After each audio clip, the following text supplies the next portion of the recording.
Yo la famille, c'est BR10, comme vous le voyez le cadre a changé derrière moi, je ne suis plus dans mon studio en Angleterre, je suis rentré en France chez la daronne à Nantes, je déménage d'ici 2 mois à peu près à Bordeaux les gars, donc pendant 2 mois ça va être un petit peu galère, je vais tourner à droite à gauche dans ma chambre, dans la voiture, donc excusez-moi d'avance pour la qualité du micro mais aussi pour la qualité du fond. Mais ne vous inquiétez pas les gars, j'ai très bien travaillé cette vidéo et je pense qu'elle sera excellente. On va se poser la question comment le Paris Saint-Germain va remplacer Kylian Mbappé cet été, puisque apparemment le PSG va vendre 200 millions d'euros Kylian Mbappé, en tout cas c'est ce que a annoncé PSG Community hier sur Instagram et sur Twitter. C'est vrai qu'on peut se demander si c'est des sources fiables ou non, mais ils sont très proches du club, certains disent même qu'ils sont payés par le club pour communiquer, donc je pense que s'ils se sont autant mouillés en annonçant vraiment la vente de Kylian Mbappé pour 200 millions d'euros plus 50 millions d'euros de bonus, c'est que ce sera pas très loin de ça. Peut-être qu'on le vendra 180 millions, 170 millions, 200 millions, en tout cas il y aura un gros chèque et je pense qu'avec ce gros chèque il y a moyen de reconstruire le Paris Saint-Germain version Luis Enrique. Si vous kiffez la vidéo les gars, n'hésitez pas à liker, c'est hyper important, à me donner votre avis dans les commentaires et à vous abonner. On est en route vers les 7000 abonnés, j'espère qu'on va y aller très rapidement. Merci à ceux qui me donnent de la force à chaque vidéo, vous êtes des rois. Il y a aussi mes réseaux sociaux en description, n'hésitez pas à venir me follow et à suivre mon actualité quotidienne. Allez les gars, on en a fini avec cette intro un petit peu trop longue et on est parti directement pour le sujet, comment le Paris Saint-Germain de Luis Enrique va remplacer Kylian Mbappé. Let's go!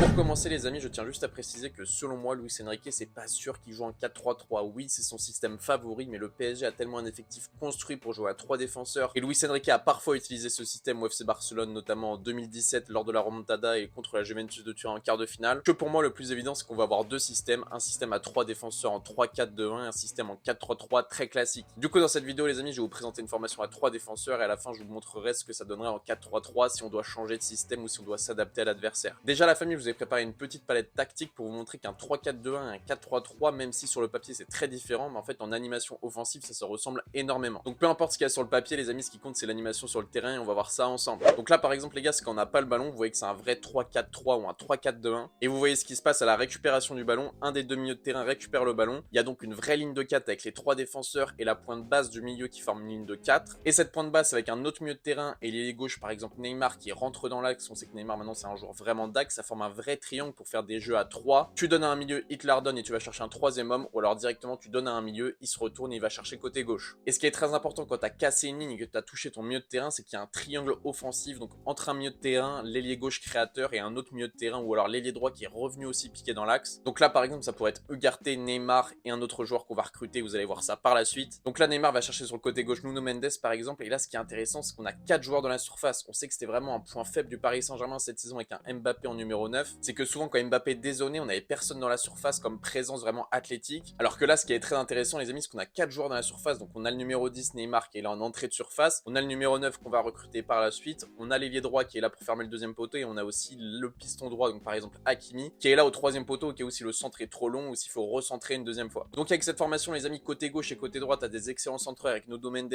et Hakimi. Et tu as des joueurs de surface. Et vous allez voir que je vais recruter des joueurs très intéressants pour ce genre de situation. Voilà, les amis, j'espère que vous avez kiffé cette palette tactique. C'est la première que je fais sur la chaîne, mais ce sera pas la dernière. Si vous kiffez en tout cas les gars, n'hésitez pas à me remercier en mettant un maximum de pouces bleus. Du coup la famille, on passe sur la composition d'équipe. C'est pas un mercato idéal, donc je vous fais pas toutes les ventes etc, je vous fais pas tous les joueurs non plus. Je vous montre à quel poste il faudrait recruter avec l'argent de Mbappé plus les 200 millions qui selon moi était le budget de base. Donc tu vends 200 millions Kylian Mbappé plus tu as déjà 200 millions d'enveloppe de base, on a un budget presque de 400 millions selon moi pour ce mercato. Et si vous voulez avoir mon avis sur chaque joueur de l'effectif du Paris Saint-Germain, j'avais réalisé un mercato parfait du PSG, c'était le premier de la saison il y a 2 mois quasiment au début du mois de mai. Donc là comme je vous ai mis sur la composition d'équipe les amis, les transferts qui sont sûrs d'être là, donc c'est Skriniar qui malheureusement arrive un petit peu blessé, on ne sait pas trop à quel niveau il va arriver. Ugarte qui est là le milieu de terrain qu'on a acheté 60 millions d'euros, paiement échelonné sur 5 saisons, donc ça compte pas dans le budget comptable de cet été, ça c'est très intéressant pour nous. Kanguinli, je vous en ai déjà parlé en vidéo, mais il va être officialisé dans les prochains jours, début juillet je pense, transfert aux alentours des 22 millions d'euros. Et Marco Asensio côté droit qui selon moi est un remplaçant, je le vois pas du tout en tant que titulaire, même si Luis Enrique l'aime beaucoup du côté de la sélection espagnole, c'est très bien passé entre les deux, pour moi je le vois en tant que super sub, et je pense que vers la 60e et la 70e il va beaucoup nous apporter par ses entrées décisives. Donc déjà pour moi la première recrue qu'il faut au Paris Saint-Germain cet été, malheureusement avec ce qui se passe du côté de la santé de Sergio Rico, là il vient de sortir du coma mais on sait pas s'il pourra rejouer au foot un jour, en tout cas certainement pas dès cet été. Donc selon moi il faut chercher un gardien libre français pour la liste UEFA et qui accepterait d'être gardien numéro 2. Je pense que Maxime Dupé, le gardien de Toulouse qui sera libre le 1er juillet prochain, c'est un gardien parfait pour être second au Paris Saint-Germain. Petit salaire, il acceptera de jouer la coupe, il a de l'expérience, il a 30 ans, je pense que c'est un gardien parfait pour être numéro 2, contrat de 1 ou 2 saisons, ça serait très bien pour lui et pour nous. Dites-moi dans les commentaires les amis si vous avez des idées de gardien numéro 2 ou peut-être que vous préférez que Keylor Navas revienne sur le banc. Il faut recruter également un défenseur central côté gauche plutôt gaucher puisqu'on sait que Presnel Kimpembe est blessé, une grosse blessure au tendon d'Achille, il sera blessé jusqu'en septembre, octobre et on ne sait pas à quel niveau il va revenir, donc on peut dire que jusqu'à décembre, janvier, peut-être qu'il sera pas vraiment très bon physiquement. Et malheureusement le club est sur Lucas Hernandez pour 60 millions d'euros, mais ce qui me choque encore plus c'est le salaire, plus de 15 millions par an, on n'apprend vraiment pas de nos erreurs les gars. Lucas Hernandez c'est un Marseillais, il est fan de l'OM, quand il a gagné la Ligue des Champions avec le Bayern en finale face au PSG, il a identifié la Ligue des Champions au stade Vélodrome.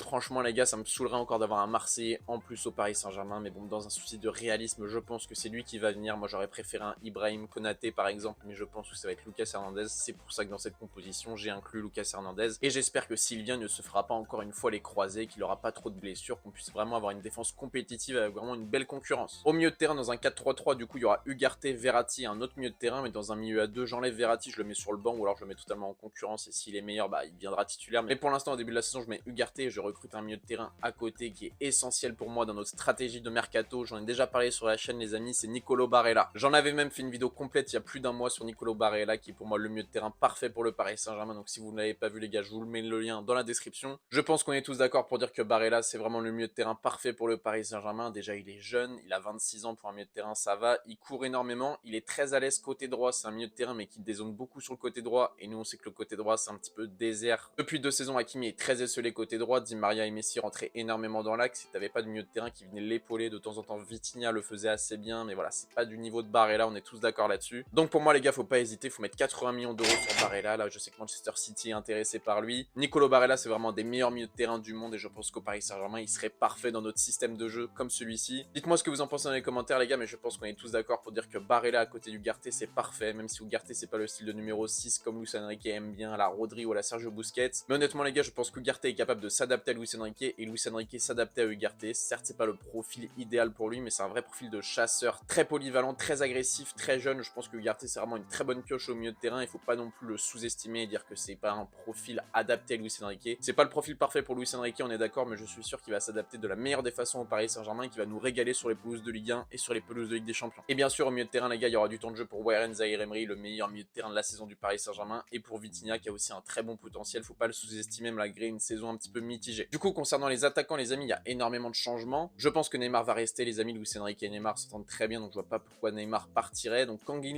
et Asensio sur le banc, ça c'est déjà des recrues. Et donc pour moi, il faut acheter un ailier droit, un numéro 9 et un numéro 9 remplaçant. Concernant cet ailier droit les amis, en termes de profil, il nous faut un joueur gaucher qui rentre dans l'axe, qui est très bon offensivement mais aussi défensivement avec énormément d'intensité et de volume de course. Vous l'avez donc deviné les amis, le joueur parfait à ce poste là pour le Paris Saint-Germain, ça ne fait aucun doute, c'est monsieur Bernardo Silva. Je vous en avais parlé dans mon mercato parfait du Paris Saint-Germain les amis, et pour moi Bernardo Silva c'est vraiment la pièce manquante pour le PSG, c'est le joueur qui remplit toutes les cases. Décisif en Ligue des Champions, très bon dribbleur, très fort offensivement mais aussi défensivement, Bernardo Silva n'a tout simplement aucun défaut pour moi. Quand on regarde ses statistiques individuelles les amis, c'est tout simplement impressionnant. Déjà on regarde les progressifs carries, 3,84 par match, les meilleurs que 98% des milieux de terrain dans le monde. Du moins dans les 5 grands championnats d'Europe, il porte plus la balle que les autres milieux de terrain et il va énormément casser de lignes par ses courses, par ses dribbles, par ses feintes de corps. C'est un joueur qui a énormément de personnalité sur le terrain, même s'il paye pas de mine, il est timide en dehors, etc. Une fois qu'il est sur le terrain, il prend la balle et il fait la différence. Dites-moi ce que vous en pensez dans les commentaires les amis, mais je vois pas qu'Ali droit remplit plus les cases que Bernardo Silva. En plus il connaît déjà le championnat, sa femme veut quitter Manchester, je pense que c'est le transfert parfait pour le Paris Saint-Germain cet été. Avec en plus en doubleur Asensio, je pense que vraiment ça aurait la gueule et que notre banc commencerait vraiment à être qualitatif. Concernant le poste de numéro 9 les amis, on va commencer par le numéro 9 remplaçant. Marcus Thuram ne veut plus venir au Paris Saint-Germain vu qu'il y a Luis Enrique, ça correspond pas vraiment à ses qualités, lui il voulait venir sous Nagelsmann. Il se dirige plutôt vers le Milan AC et du coup il faut recruter un autre numéro 9 remplaçant. Mes critères de recherche les gars, c'est un numéro 9 rapide capable de rentrer en fin de match et de faire parler de son explosivité, un numéro 9 avec de l'expérience aussi, un numéro 9 français pour la liste UEFA. Alors ça va peut-être vous paraître surprenant mais j'ai décidé d'aller chercher Anthony Martial en prêt avec une option d'achat obligatoire de 15 millions d'euros en cas de titre de champion de France de Ligue 1. Pourquoi Martial les gars? Bah déjà à Manchester United c'est la fin d'une histoire, on sait qu'il a des envies de départ. Je pense que pour lui c'est une super belle opportunité de venir au Paris Saint-Germain en tant que numéro 2 et en sachant qu'il y a des joueurs de 1 qui peuvent potentiellement se blesser, je pense à Neymar par exemple. C'est un profil totalement différent du numéro 9 titulaire que je vais chercher, je pense qu'en fin de match, 70e, 80e, il peut vraiment apporter. Et voilà Martial, il commence à être dans la fleur de l'âge, il arrive à 27 ans, je pense que pour lui c'est le moment de rentrer en France, de venir de la région parisienne, de là où il vient, de se lancer un nouveau challenge au Paris Saint-Germain. Et concernant le poste de numéro 9 les amis, comme je vous l'ai dit en début de vidéo, il nous faut un numéro 9 athlétique qui est là dans la surface de réparation, qui a une présence athlétique, mais qui est aussi là pour décrocher et créer du jeu à l'intérieur avec les milieux de terrain, des vrais triangles de jeu comme je vous ai présenté en début de vidéo. C'est donc pour toutes ces raisons que pour moi le numéro 9 parfait du Paris Saint-Germain sous Luis Enrique, c'est nul autre que Harry Kane. En plus ça tombe bien parce qu'en ce moment il y a des rumeurs en interne comme quoi Nasser et Luis Enrique forceraient Luis Campos à aller chercher Harry Kane. C'est vraiment le profil qui intéresse le président et l'entraîneur du Paris Saint-Germain. Enfin le futur entraîneur du Paris Saint-Germain, parce que je vous rappelle que pour l'instant Christophe Galtier est toujours en poste. Sérieux toi? Donc soit tu redescends, soit je t'assure, la putain de ta rage, je te nique quoi. Et voilà, est-ce que j'ai vraiment besoin de vous présenter mes arguments pourquoi je veux Harry Kane au Paris Saint-Germain sous Luis Enrique? Et les gars, cette saison, Harry Kane avec Tottenham, une équipe de ringards, il a mis 30 buts en première ligue.